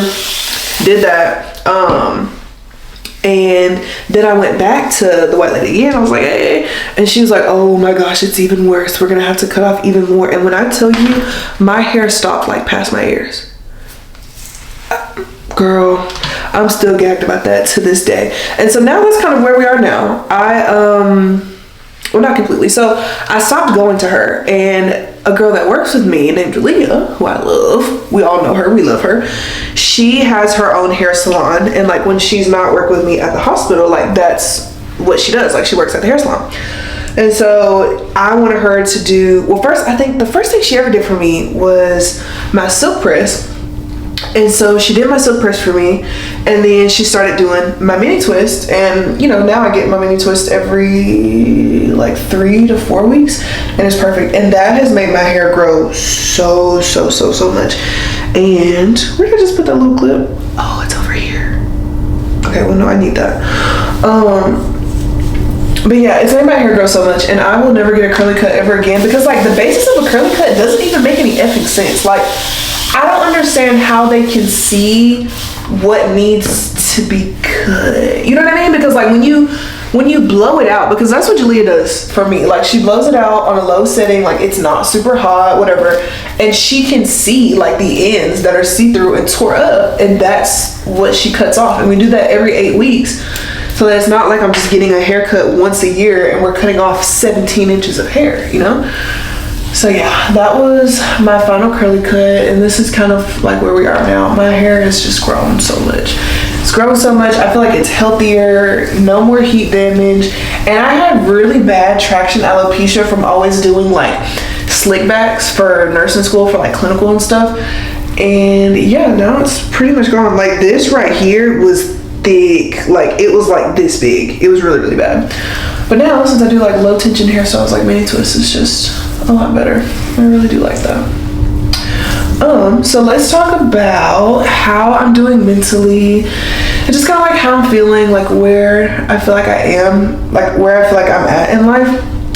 So you know that Justin and I just had our very first wedding anniversary, and we went to Europe. You know, you saw all that in the vlog, and it was just amazing. And I was telling Justin, I was like, dude, we literally just went an entire European vacation, and we did not argue not a single time. Like, not that we argue a lot, but like, when you're in close quarters like that with somebody in a different country, like there are so many stressors that can just make you absolutely lose your mind.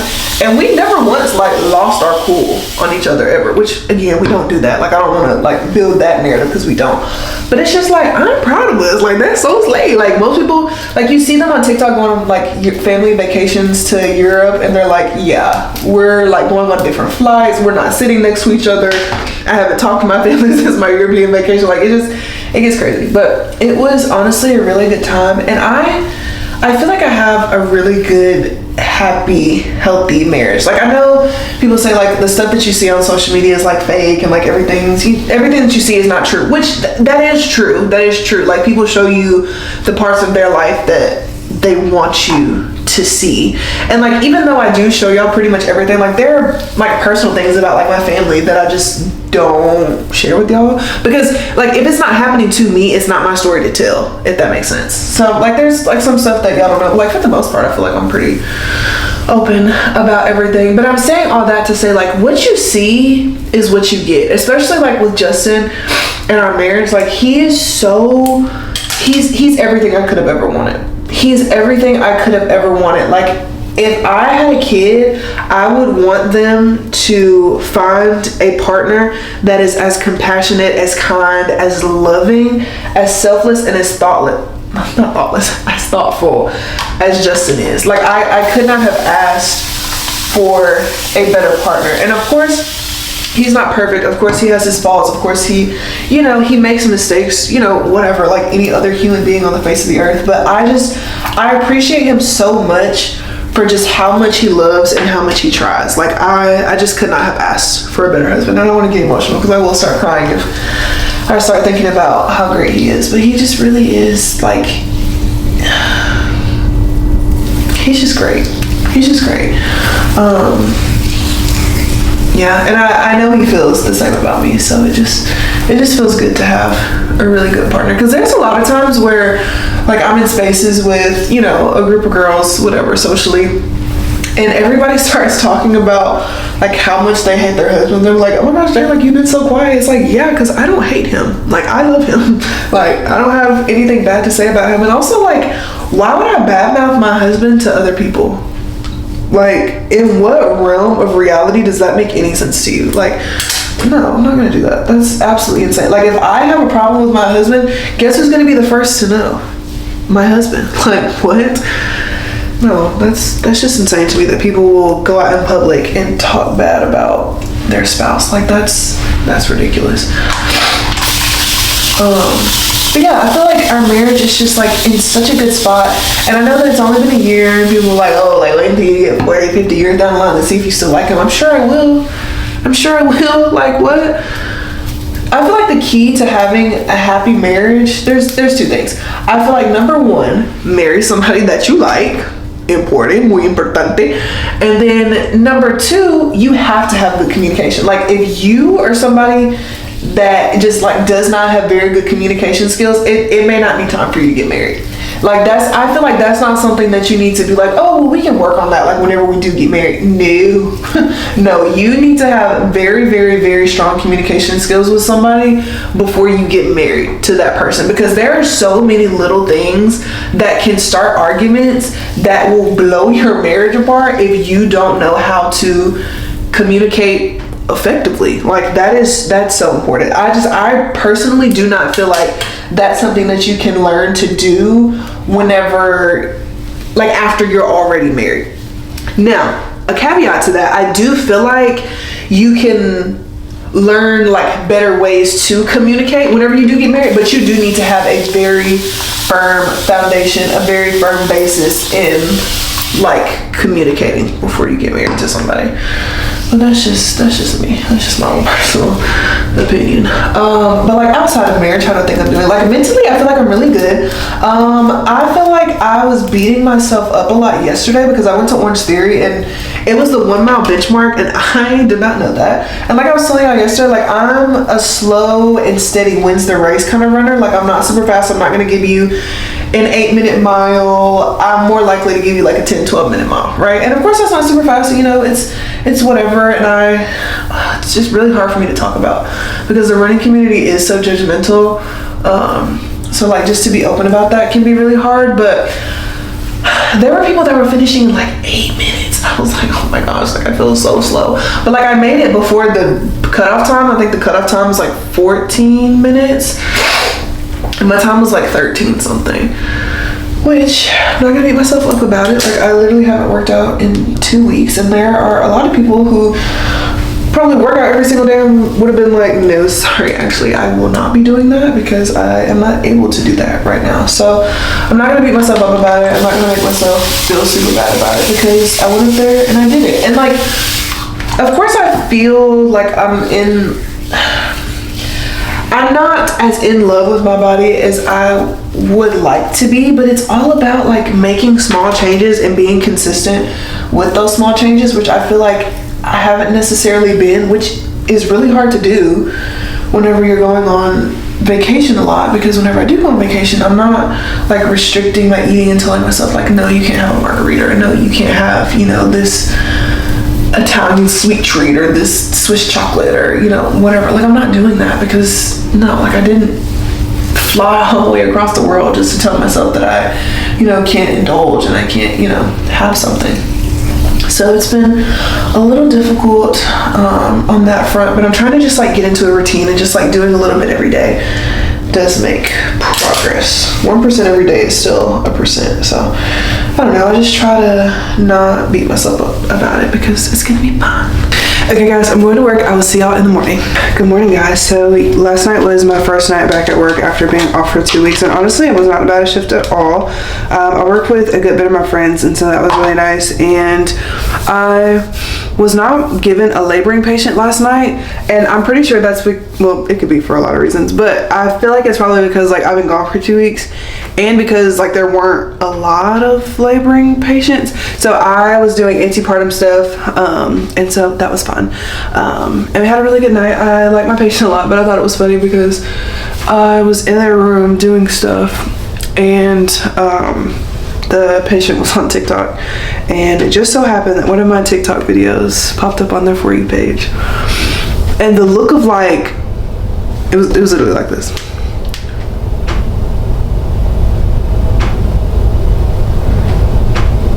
Is this your TikTok? Yes, that is my TikTok. And they were like, oh my gosh, like my friends were telling me that there's a famous nurse that worked in this hospital labor and delivery, and she was like, oh my gosh, I can't believe this is you, and blah blah blah. And so we were kind of like talking about that, and then the clinical instructor, she found out that I had a TikTok, and then my coworkers were like, yeah, like I told my husband that you're TikTok famous, and I'm just like, why do y'all be telling people that? I personally don't feel like I'm TikTok famous. I feel like I'm just a person that has like a good amount of friends on TikTok, but other people use the famous word. I don't like to use that word. Like Taylor Swift is famous, right? Like Justin always says whenever I say that, he's like, there's different levels of fame, and that is true. But I don't feel like I have reached like any of those levels. Like I'm just Jay, and that's it. You know. But yeah, last night was really good. I was taking the temperature for somebody else's patient, and I was like, hey, so this is gonna go across your forehead and down your neck, and like one of their kids was in there, and they were like, are you trying to make my mom bald like you?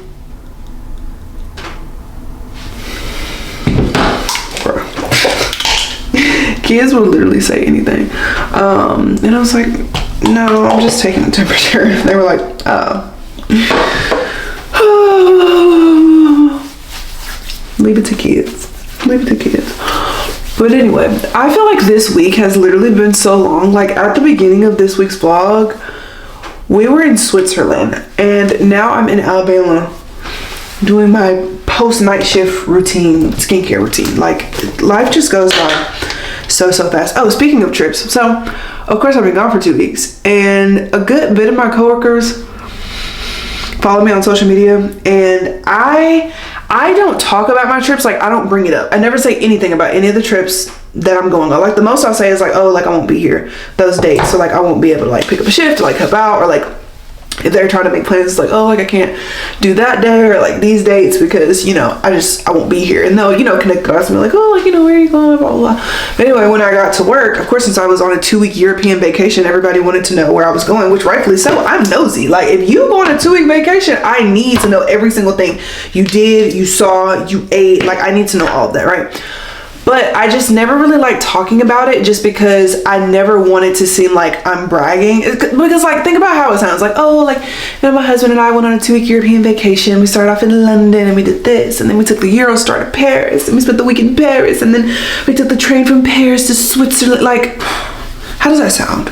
How does that sound? It sounds so stuck up. So I usually don't talk about it. If they ask, I will tell them. Like, I'm not like, oh, you know, like, of course, like I'll say something, but I don't know. It's not my first thought to say something because I never want to come off as like stuck up and out of touch. So I just usually don't say anything. But we're going back to work again tonight. I work 4 days in a row this week. It's my weekend, and at my job, you have to work like at least one Sunday every like schedule, and I think his schedule is like 2 months long or something like that.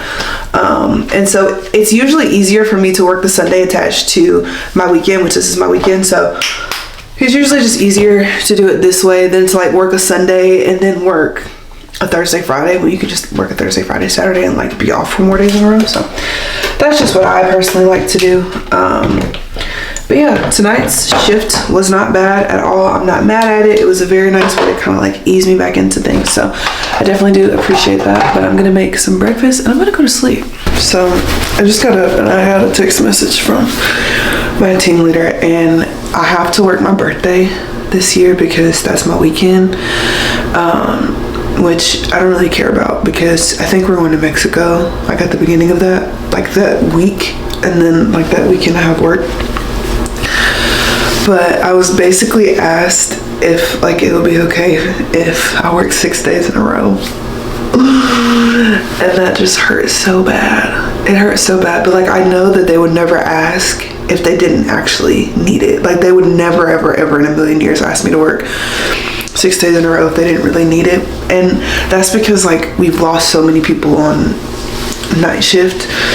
And I don't mind working long stretches like that because it's like working the tail end of 1 week, working the beginning of the next week, and then you have like 4 days off. And it's not like I'm going anywhere or doing anything. So I probably will end up doing it.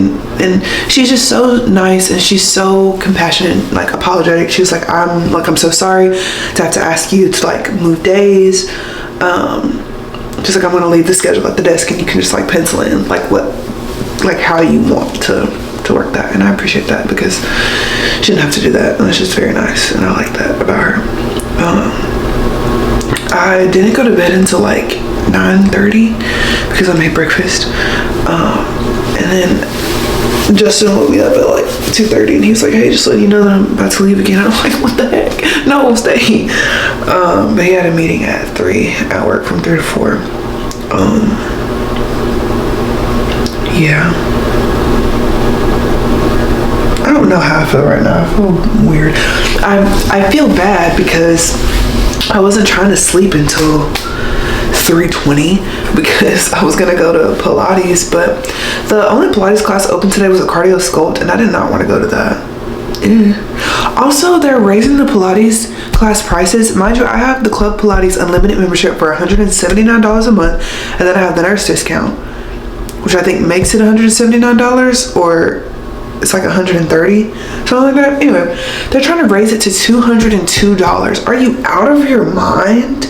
Are you out of your mind? Absolutely not.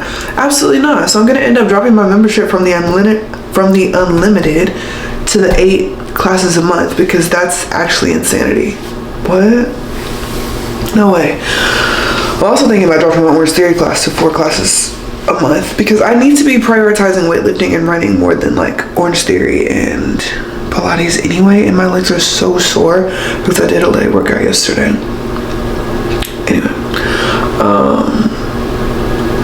but yeah, I'm in a weird place.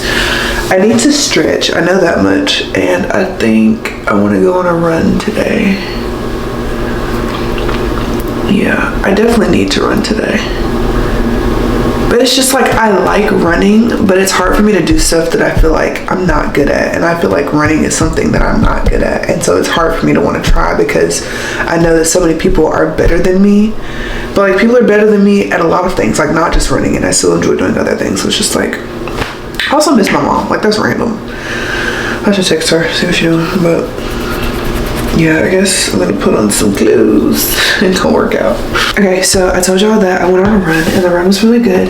I'm proud of myself for even like going out there because I know I can sometimes discourage myself really bad when it comes to my running journey, but I felt really good for literally the entirety of my run. So I'm glad that I went out there and did it. The weather was really beautiful. I wore a long sleeve shirt, which I usually never do that, but I wore a long sleeve shirt and I instantly regretted it because it was 73 degrees outside and I was expecting it to still be cold, like it was cold this morning, and it was not. But anyway, other than being just like a little bit warm, overall it was a really good run. And then I came back inside and I played with Jet and Jojo for a little bit. Then we went outside, and then by that time Justin came home and he and I were talking, and now I'm getting ready to go to work. I'm trying to make sure that my stamina for work stays good because instead of working 3 in a row this week, I work 4 in a row. And it may seem like that's overtime, but it's not overtime because I work Thursday, Friday, Saturday, and then Sunday starts a new week, so I work Sunday. So I work Sunday and then like the tail end of next week. So it's not a super bad schedule,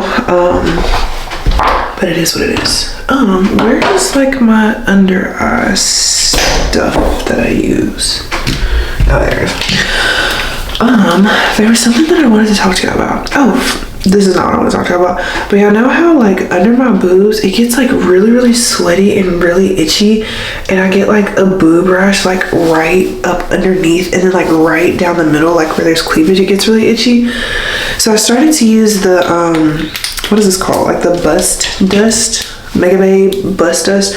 I've started to use this a lot more and it really does help and it really does work. And there's like a lot in here. It's literally like powder and I just squirt it and then I rub it and it helps it to feel a lot better. I usually don't have to reapply it and I can definitely tell a difference from like when I wear it versus when I don't wear it. So I'm gonna start wearing that a lot more because it definitely does help. And like when I don't wear it, it's just so uncomfortable and I can't be just like digging in my bra at work. So starting to wear it a little bit more. But I went ahead and packed my lunch. I'm doing a lot better about like making sure that my fruit is the first thing that I eat at work, so that way like it doesn't go bad. Because like realistically 2-3 o'clock in the morning, like I don't want this beautiful fruit tray, like I want something crunchy. So I've been doing a lot better about eating that and I'm really happy about it. Okay, I want to talk about something. So I was being messy, shocker, but I was on Facebook and people were talking about like why they don't have godparents for their kids. And this one person was like, yeah, I chose not to have a godparent for my kid anymore because my child's godmother slept with my baby daddy and I found out about it, so that's why I don't have one. And then somebody in the comments ended up being somebody that I'm gonna use this term very loosely, somebody that I dated literally for 24 hours in high school. I broke up with him because he was so ugly. Ooh, I did not mean for that to come out like that. Ooh,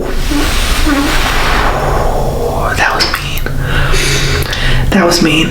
What I was trying to say was that I was not attracted to him and he just wasn't the kind of guy that I would date, but he was so desperate and I felt so bad. Yeah, that was really mean of me to say. Anyway, and so I was like, oh my gosh, like I have not heard this name in so long. And so I clicked on the name and I was like, whoa, he has a baby. That's insanity. And so I was looking And he started dating this girl a few years ago. I'm not going to say the years, but he started dating this girl a few years ago, let's say in January. By June, they were announcing a pregnancy. And that is just so crazy to me. That's so crazy to me. Like, no shade if any of y'all have done that, but I cannot imagine like me and Justin at our 6-month dating mark announcing that we're having a kid. Because sometimes I think, like, do people not understand like how pregnancy works? Sometimes I feel like people don't get it. Anyway, kid is gorgeous. Kid is absolutely gorgeous, which shocking because anyway, the mom is gorgeous. But anyway, so what I don't like is when people write messages to people that can't read on like Facebook or Instagram or whatever. And it was just so, should I read it to y'all? Is that messy? I'm gonna read it. I'm gonna read it. It's really messy, and this probably isn't the nicest thing that I could have ever done, but I feel like it's funny still. Okay, the lyricist is like his name in parentheses is the lyricist. Okay. Let me find it. It's in photos. I was reading it to my friends at work last night. I was like, bro, please listen to this shit. Okay, so it's a picture of their child, and it says, they said I wouldn't be anything. They said you weren't mine. Truth is, you've always been more precious to me than the finest diamonds and pearls. Although I'm not around, I want you to know that as big as you are, there isn't a time or a place or a day where daddy doesn't think of how little you used to be versus how much you've grown.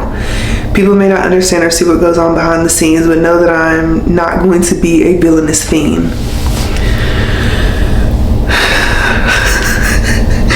Or play tricks with you like people do on Halloween. I just want you to have everything you want and not just everything you need. Although it is taking me quite some time to see this in life, you only get 2 things for free: the life you live and the joy that you bring to others on their journey to be. Is this a poem? I'm proud to be taking the steps that I'm taking in order to correct my life. I want you to know that if you had any doubts about what lies within, look to the hills. Okay. I love you. I always will. And one day I know you'll be beautiful.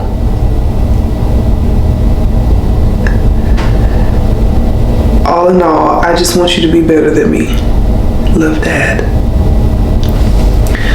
So, yeah, let's just say I dodged a bullet because that is like literally the cringiest shit I've ever heard in my entire life.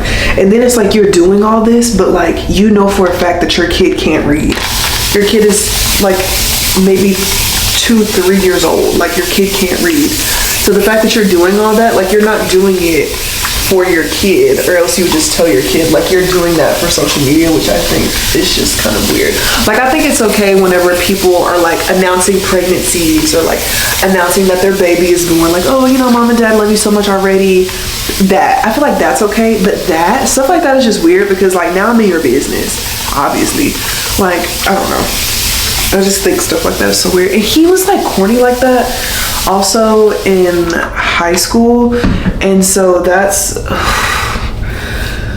like so many things about that was just like so corny and so lame and so just like played out that I hated literally every second of reading it. I mean, it was funny, please understand me, it was hilarious, but I don't know, I don't understand why people put like their baby mama, baby daddy drama, spousal disputes, and like all of that stuff on social media. Like what am I gonna do with that information besides being your business? Which I love it. Please keep posting about your personal life because I love it and I think it's so interesting.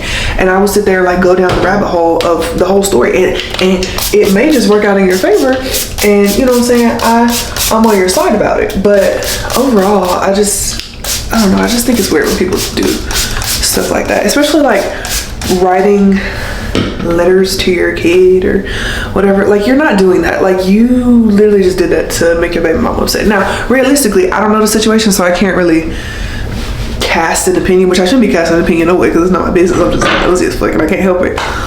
But yeah, I don't know, I just thought that was very weird. No, Okay guys, I am dressed and ready to go to work. I will see y'all next week. Thank you so much for spending this week with me. Be kind to yourselves, be kind to others. I love you, and I will see you next week.